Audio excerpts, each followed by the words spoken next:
प्रणाम प्रणाम गोड़ लागतानी। का हाल चाल बा आप सबके? बहुत बहुत स्वागत बा हमारे यूट्यूब चैनल खबर भोजपुरिया में, जहां हमनी का बात करने जा ये देश की माटी के बारे में। आज बात कर जाई पानी पियोला के। स्टार्ट करता नहीं आज के वीडियो। हमने की ओर यूपी बिहार में एगो चलन ह कि जब केहू जाला न तब बोलेला आदमी कि भाई चलो पानी पिया दें के। तो पानी पियोला का मतलब का होला कि जब गिलास में पानी आवेला तो ओकरा संगे कुछ न कुछ मीठा जरूर रहेला। क्योंकि यदि मिठाई धल बा तो मिठाई दो चार पीस आ जाई, कुछ नाही तो भेली बा भेली, चीनी बा चीनी, बिस्कुट बा बिस्कुट, कुछ न कुछ पानी की संगे आवेला। आप बढ़िया चीज है। अच्छा, एक पीछे लॉजिक ई बा कि भाई क्यों घामे में से आवता, दूर से आवता, तो खाली पेट यदि पानी पी ली ना तो ओकरा चढ़ जाला, जो पनिया चढ़ जाला, अचानक पेट दुखाए लगेला। तो उ बा कि तनी से कुछ मीठा खिया के पानी पियावो तो ठीक रहेला, सेहत भी बा। अब पहले के जमाने में तो गुड़ उड़ भी हो जाओ, बिस्कुट आ जाओ। अब आजकल लोग मिठाई उठाई मंगा लेता ना।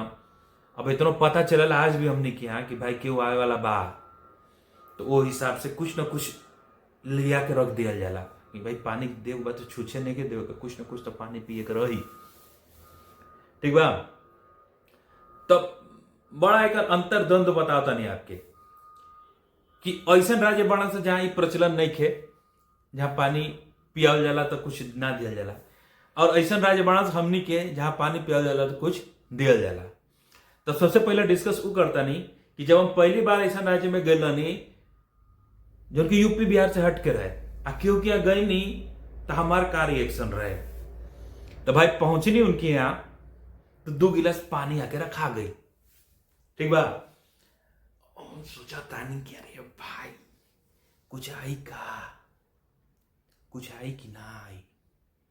सोचा तानी 5 मिनट 7 मिनट वो बैठल बनो, वो पूरा देखता ना देख के कि काहे नहीं के पियत पनिया। अरे यार पंकज भैया पियो ना यार पानी। मैं बुझाता कि जो कुछ आवेला ना तो पानी पी लेनी। अब धीरे धीरे गई जब पहले से वो इलाका में रहते उसे पूछनी का भैया जो एक छुछे पानी दे दिया जाला का। हाँ ऐसे चले जो पानी उनी ना के पिया उस समय कुछ खाए पिए के ना मिलेला। हमको चलो बने पता चल गए, तब ढल गई जा।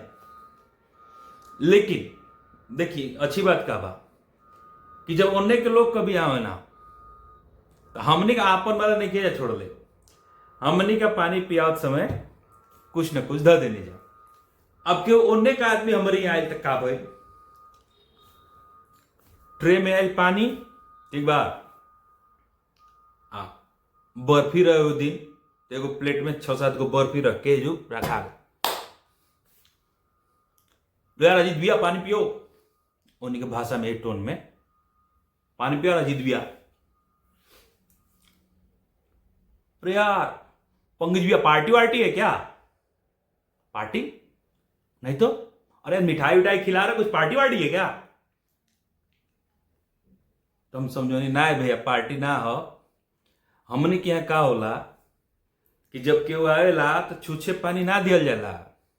उनके समझो नहीं उनकी भाषा में कि छूछे पानी ना दियाला। कुछ आवेला तो कुछ खाए के हमनी का रखे ले जा, ये हमनी का आदत बा। तू जब जेबा यूपी बिहार में तो यही कुछ न कुछ तो के खाए के जरूर मिली। समझ खुश हो गई ना, आदान प्रदान भइल तो ठीक बा। हम उनके यहाँ जानी जब रेगुलर आयल गई चालू हो गई बा ना तो लोग बुझ गई बा। लोग अब जे परिचित हो गई बा बहुत बढ़िया, तो कुछ जा तो कुछ ना कुछ दे दिलक भाई ना ये यूपी बिहार का लो इन लोग को कुछ दे भाई पानी वानी पिया दो। तब इंटरेस्टिंग में कोनो बात नहीं के भाई, हर क्षेत्र का अपन व्यवस्था बा, बहुत बढ़िया बात बा।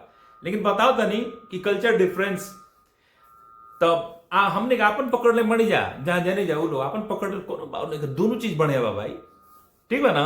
तो बड़ा इंटरेस्टिंग किस्सा भैया पानी पियोला से बताओ तनी आप लोग के।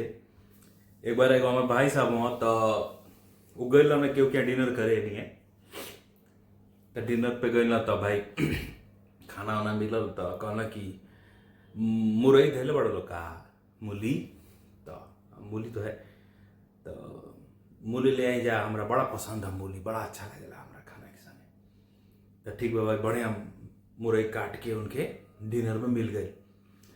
तो डिनर में अपन खाना खाई लो, मूली के सलाद वलाद खा के चल गए ना। कुछ दिन बाद उनके फिर जाइल भइल उन्हीं के घरे वापस।